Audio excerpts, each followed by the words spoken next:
नमस्कार दोस्तों, आज के वीडियो में हम एक बहुत हाई इम्पोर्टेंट और प्रैक्टिकल टॉपिक डिस्कस करने वाले हैं, सेल ऑफ इमूवेबल प्रॉपर्टी यानी कि transfer of ownership by sale, जो कि सेक्शंस 54 टू 57 में कवर किया गया है under the transfer of property act 1882।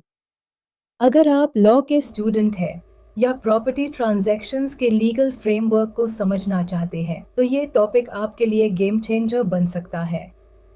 इस वीडियो में हम हर एक सेक्शन को आसान भाषा में समझेंगे, रियल लाइफ एग्जांपल्स के साथ, और एंड में कुछ इम्पोर्टेंट केस लॉज भी कवर करेंगे जो एग्जाम के लिए सुपर यूजफुल है। तो चलिए बिना देरी के शुरुआत करते हैं। Section 54 sale definition and essentials. सबसे पहले बात करते हैं सेक्शन 54 की, जहां सेल का मतलब बताया गया है। सेल का मतलब होता है ओनरशिप का transfer in exchange for a price या टू पेड, प्रॉमिस्ड या दोनों। Essential elements. ओनरशिप ट्रांसफर, किसी भी इमूवेबल प्रॉपर्टी का ओनरशिप नया मालिक को मिलता है। प्राइस इन मनी टर्म्स यानी कंसिडरेशन पैसा होना चाहिए, गुड्स या बार्टर नहीं चलेगा। पेमेंट मोड्स, तुरंत दिया गया पैसा या फ्यूचर में डीन का प्रॉमिस या पार्ट पेड, सब वैलिड है। Legal formalities. अगर प्रॉपर्टी 100 रुपीज या उससे ज्यादा वैल्यू की है तो रजिस्ट्रेशन मैंडेटरी है। सेल डीड लिखित रिटन फॉर्म में होनी चाहिए। डॉक्यूमेंट पर सेलर के साइन होना चाहिए और 2 विटनेसेस का होना जरूरी है। आज के जमाने में प्रैक्टिकली सभी इमूवेबल प्रॉपर्टीज 100 रुपीज से ऊपर होती है, तो सेल डीड का रजिस्ट्रेशन हर केस में जरूरी होता है। Sale versus agreement to sale, contract for sale. Contract for sale ये एक प्रॉमिस है फ्यूचर में सेल करने का। ओनरशिप ट्रांसफर नहीं होती, सिर्फ बायर को एक राइट मिलता है कि वो सेल डीड एक्सिक्यूट करवा सके। Actual sale, sale deed sign होन और रजिस्टर होन के बाद हाई ओनरशिप लीगली ट्रांसफर होती है। Important point, contract for sale किसी भी लीगल इंटरेस्ट या राइट क्रिएट नहीं करता जब तक कि सेल कंप्लीट ना हो। Section 55 rights and liabilities of buyer and seller. ये सेक्शन बहुत हाई कॉम्प्रिहेंसिव है। इसमें दोनों पार्टीज के ड्यूटीज और राइट्स एक्सप्लेन किए गए हैं।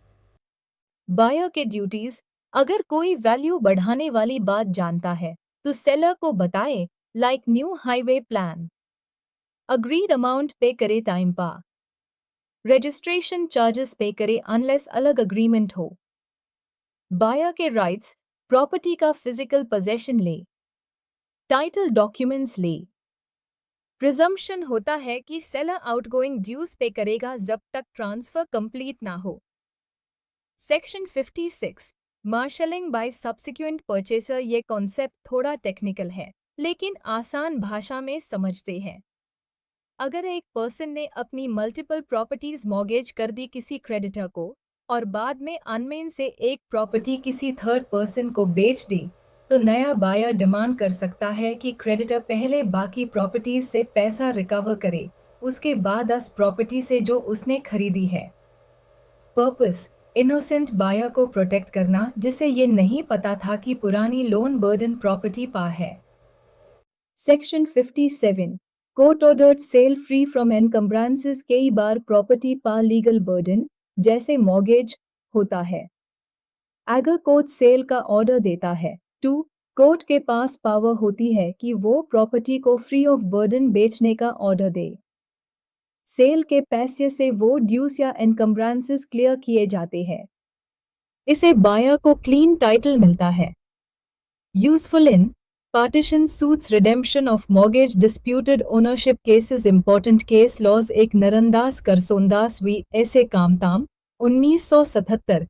सेल डीड रजिस्टर्ड होने के बाद हाई ओनरशिप ट्रांसफर होती है, चाहे पूरा पैसा दिया गया हो या नहीं। टू की कैप अलोका बोस वी परमात्मा देवी 2009। ऑरल अग्रीमेंट वैलिड हो सकती है लेकिन एविडेंस स्ट्रॉन्ग होना चाहिए। 3 की कैप Ram Baran Prasad v Ram Mohit Hazra 1967। Agreement to sale ownership या इंटरेस्ट क्रिएट नहीं करता, सिर्फ पर्सनल राइट देता है। 4 KB साहा एम्प सन्स वीड development consultant LTD 2008 contract for sale और सेल डीड के बीच डिफरेंस को क्लैरिफाई किया गया। Comparison table narrated style. आइए समझते हैं इन दोनों के बीच बेसिक डिफरेंस। सेल का मतलब है कि प्रॉपर्टी ओनरशिप तुरंत ट्रांसफर हो जाता है। कॉन्ट्रैक्ट फॉर सेल सिर्फ फ्यूचर में सेल करने का वादा है।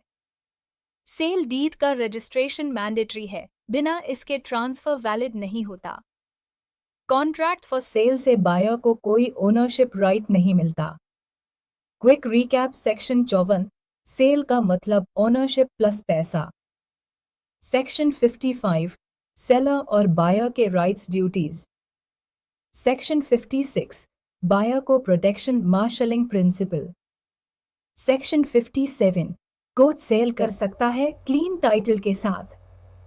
सेल और कॉन्ट्रैक्ट फॉर सेल अलग चीजें हैं, कंफ्यूज ना हो। तो दोस्तों, आज हमने एक बहुत high real world applicable topic cover किया, सेल ऑफ इमूवेबल प्रॉपर्टी। ये सिर्फ एक ट्रांजैक्शन नहीं होता, बल्कि एक लीगल प्रोसेस होता है जिसमें बायर और सेलर दोनों की रिस्पॉन्सिबिलिटीज होती है। अगर आप किसी भी लीगल एग्जाम की तैयारी कर रहे हैं, जुडिशरी, PCs, जे, क्लैट PG, तो ये टॉपिक आपके सिलेबस का हाथ है। आपको वीडियो पसंद आया हो तो लाइक, शेयर और सब्सक्राइब करना मत भूलिएगा। कमेंट्स में बताएं, क्या आपने कभी रियल एस्टेट का अग्रीमेंट देखा है? अगले एपिसोड में हम पढ़ेंगे मॉर्टगेजेस ऑफ इमूवेबल प्रॉपर्टी, सेक्शंस 58-104, जो इक्वली इम्पोर्टेंट और टेक्निकल है। Thanks for watching. जय हिंद।